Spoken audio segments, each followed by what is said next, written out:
Make America Go Away. Yan ang malakas na panawagan ng mga taga-Denmark laban sa panibagong nais naman ni United States Donald Trump na bilhin ang Greenland.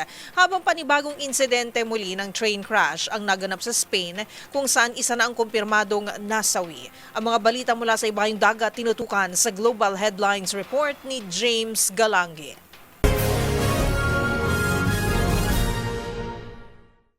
Balita mula sa Denmark, nagtipon-tipon ng libo-libong mga Danes para magsagawa ng kilos protesta laban sa panibagong pagnanais ni United States President Donald Trump na sakupin ang Greenland. I think that we will work something out where NATO is going to be very happy and where we're going to be very happy.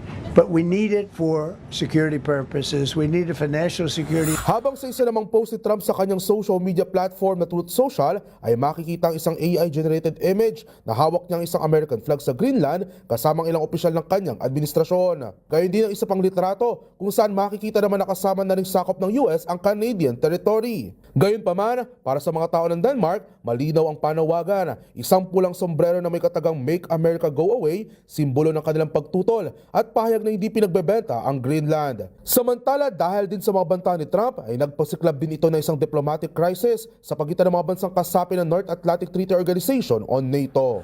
Sa iba pang balita, ilang araw lamang matapos ang kalunos-lunos sa salpukan ng dalawang tren sa Andalusia, Southern Spain nitong linggo, isang panibagong insidente na naman ng train crash ang naitala sa bahagi naman ng Barcelona. Ito ay matapos bumagsak isang lumang pader sa riles para harangin ang daan na siya naging sanhi ng aksidente.